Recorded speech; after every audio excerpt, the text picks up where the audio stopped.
अब day to day हमारा जो चैनल है ये आपको समय समय पर अवेयरनेस के लिए जानकारी देता रहता है। तो आज हम आपको ये ड्राइविंग लाइसेंस जो ऑनलाइन सरकार का जो प्रोसीजर है उसके बारे में बताने जा रहे हैं हम। तो मैं सबसे पहले आपको ये रिक्वेस्ट करूंगा कि हमारा जो चैनल है उसको सब्सक्राइब ज़रूर करें, और ये जो हम आपको मैसेज दे रहे हैं इसको भी शेयर ज़रूर करें। तो ये मेरे खुद के साथ ही जो वाक़या है कि मेरा ड्राइविंग लाइसेंस जो है ये एक्सपायर हो गया था मई में। तो कोरोना लॉकडाउन के कारण कहते थे 1-2 महीने तक इसको रिन्यू करा सकते हैं। तो रिन्यू कराने के लिए प्रोसीजर जो है कि ऑनलाइन इसका जो फार्म वगैरह भरा जाता है, तो हमने उसके ऊपर कोशिश की। तो हम आपको दिखाते हैं कोशिश करने के बाद वहाँ पर क्या क्या हमको जानकारी मिलती है, ये हम आपके साथ आज साझा करने जा रहे हैं, शेयर करने जा रहे हैं। मैंने अपने कंप्यूटर ऑपरेटर को बोला कि आप लोग ज़रा ये जो रिन्यू कराना है लाइसेंस इस पर ज़रा कार्रवाई करें। तो जब उन्होंने कार्रवाई की तो इसके ऊपर जो एरर आ रही थी देखिए जहाँ पर, और जो कोई साइट खोली उस पर जो 1800 रुपये चार्जेज था पे करने थे, लेकिन जो फीस है गवर्नमेंट की वो 600 रुपये है। तो देखिए जहाँ पर बिल्कुल ही जो एरर आ रही है, जहाँ पर ये साइट ही कहते हैं बंद रहती है, जो सर्वर डाउन हो जाता है गवर्नमेंट का। तो चलिए हम और दिखाते हैं आपको। जब भी हम चलाते हैं एरर ही आती है। कम से कम 10 दिन हो गए हैं चलाते हुए। 10 दिन से ट्राई कर रहे हैं हम ऑनलाइन अप्लाई करने का। देखिए ये लुधियाना लिखा हुआ है, और ये driving licence for registering your driving licence please visit. तो जहाँ पर हम जब विजिट करते हैं तो ये हमको मैसेज आता है, ये मैसेज आता है यानी कि साइट बंद है ये। तो उसके बाद फिर हम आगे करते हैं तो ये एक साइट खुलती है driving licence India licensing procedure assistance, जो ड्राइविंग लाइसेंस के बारे में बताया गया है, ये फार्म वगैरह भरने के लिए बोला गया है।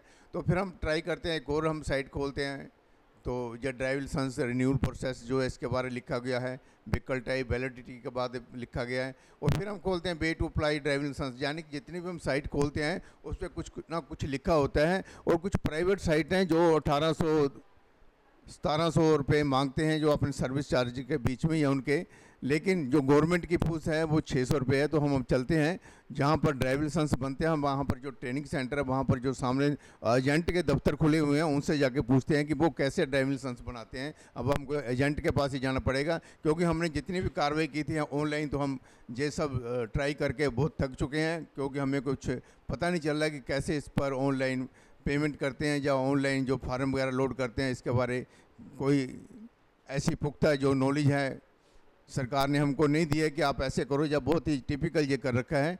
तो लोगों को एजेंटों के पास ही जाना पड़ेगा, क्योंकि जहाँ पर कुछ होने वाला नहीं है अभी ऑनलाइन में। Automated driving test and online licence and training centre में आए हैं, और जहाँ पर जो लाइसेंस वगैरह रिन्यू होते हैं, और देखिए जहाँ पर ये लोग जहाँ पर आते हैं और लाइसेंस वगैरह रिन्यू कराते हैं। हमने अभी आपको दिखाया था कि ऑनलाइन जो हम फार्म वगैरह भरते हैं तो उसमें बहुत परेशानियाँ होती हैं, फार्म किसी से भी नहीं भरा जाता। हमारे से तो भरा नहीं गया, हमने बहुत जाने के स्ट्रगल किया, मेहनत की, लेकिन अभी हम जहाँ पर आए हैं जहाँ पर ये ड्राइविंग टेस्ट वगैरह बनते हैं, लाइसेंस वगैरह बनते हैं। तो आइए हम आपको दिखाते हैं जहाँ पर ड्राइविंग लाइसेंस के जो एजेंट वगैरह हैं, जो शॉप्स वगैरह जो ऑफिस खोले हुए लोगों ने, वो ड्राइविंग टेस्ट के जो रिन्यू कराने हैं उनके लाइसेंस वगैरह के फार्म वगैरह भरते हैं। तो आइए उनसे हम पूछते हैं, चल के दिखाते हैं आपको दुकानें। Online licence and training centre बना हुआ उसके सामने खड़े, जहाँ पर देखिए कुछ दुकानें थी पहले, और जब जहाँ ड्राइविंग टेस्ट सेंटर बना तो उसके सामने ये दुकानें खुल के कहते हैं जहाँ गुड़ होता है वहीं मक्खियाँ आती हैं। तो ये जो एजेंट हैं या जो ऑनलाइन फार्म वगैरह भरते हैं, जहाँ पर 6-7 दुकानें एकदम बन गई और ये अपना कारोबार कर रहे हैं, जहाँ पर फार्म जो खुद ही भरते हैं और ये 1200 रुपये लेते हैं।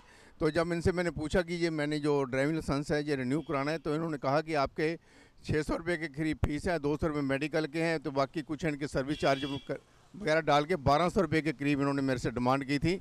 तो मैंने कहा भाई मैं जो मेडिकल खुद करा लूँगा, ये कहते हैं 200 रुपये हम आपको लेस कर देंगे, तो 1000 रुपया लेते हैं, यानी कि टोटल इनका 1200 रुपये खर्चा है। तो आदमी को कोई परेशानी नहीं होती, जहाँ पर आएँ ये खुद ही सब काम करेंगे। इनको एजेंट कह लीजिए, चाहे कुछ सर्विस चार्जेज कह लीजिए, सर्विस देते हैं सर्विस प्रोवाइडर कह लीजिए, इनके बिना आप हिंदुस्तान में कोई काम नहीं करवा सकते।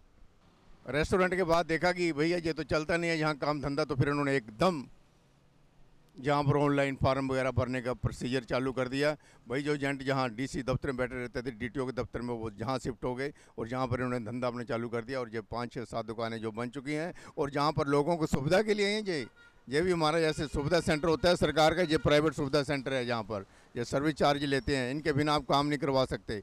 सरकार की आपने वेबसाइट देखें, बिल्कुल नहीं चलती, बिल्कुल नहीं काम करती, हमेशा बंद रहती है, सर्वर डाउन रहता है, लोग परेशान हो जाते हैं। तो फिर इनको कहते हैं भैया तू ही कर देना, ये ले 1200 रुपये हमारा काम कर दे। 600 वाला लोग 1200 में काम करवाते हैं, धक्के नहीं खाने पड़ते। हिंदुस्तान में अगर आपने सरकारी सिस्टम से काम करवाना है तो आपको धक्के खाने पड़ेंगे, अगर आपने पैसे दे के काम करवाना है तो आपका घर बैठे काम हो जाएगा। तो अभी मैंने जैसा आपको दिखाया कि हम जो ऑनलाइन जो फार्म भरते हैं वहाँ से हम आए हैं। तो एक दिन के बाद फिर मैंने अपने दोस्त को फ़ोन लगाया जो खुद समाचार पत्र निकालता है, 20 साल हो गए उसको। ये जितने भी न्यूज़पेपर वगैरह निकालते थे छोटे छोटे जो भी हैं, ये सब डीटीओ के दफ्तर के बाहर जो हैं फार्म वगैरह, ये ड्राइविंग लाइसेंस बनाने का ज़्यादातर काम करते हैं। तो मैंने कहा भी मेरा ऐसे ऐसे करके ड्राइविंग लाइसेंस बनाना है। तो कहता कोई बात नहीं मैं करवा दूंगा। तो वो मेरे पास आया तो उसने तो ये जो फार्म था मेरे को एक दिया उसने, ये फार्म ये है जो कहता है ये फार्म भर दीजिए। तो मैंने ये फार्म के जो 1 page 2 page 3 page 4 page 5 page 6 page हैं, ये फार्म के 6 पेज थे जो उसने मेरे को दिया। फार्म वो खुद फिल करके लाया था। तो कहता 1200 रुपये लगेंगे। मैंने उसको कहा ठीक है आपको 1200 रुपये मिल जाएंगे। तो उसके बाद मैंने उसको कहा कि मेडिकल, तो कहता मेडिकल भी खुद हो जाएगा। तो सारा कुछ उसने जितना भी सिस्टम था उसके 1200 रुपये लिए। तो मैंने अभी ये 700 रुपये भी रखे हुए हैं। तो अभी उसको मैं फ़ोन लगा रहा हूँ, वो आ नहीं रहा।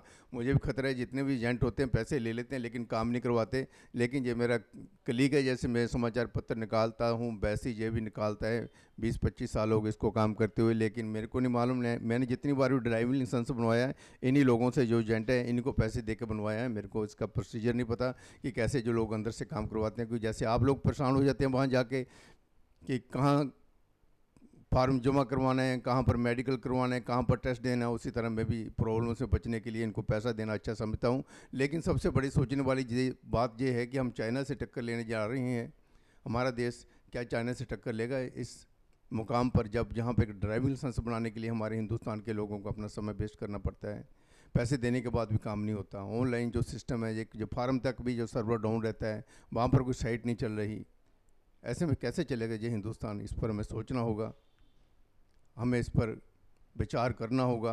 अगर हम इस पर विचार नहीं करेंगे, अगर हम नहीं सोचेंगे, अगर हम अवेयर नहीं होंगे तो आने वाला समय हमारे जो न्यू जनरेशन है उसके लिए बहुत ही भयानक होगा। क्योंकि 70 साल में अभी तक हमारे हिंदुस्तान में 15% मैन्युफैक्चरिंग है और यहाँ पर अभी तक ऑनलाइन सर्वर वगैरह भी काम नहीं कर रहे हैं। तो हम टक्कर लेने जा रहे हैं उससे जो सारी दुनिया को, वर्ल्ड को हर चीज़ सप्लाई कर रहा है, जिस पर वर्ल्ड जितना भी है डिपेंडेंट हो चुका है चाइना पर।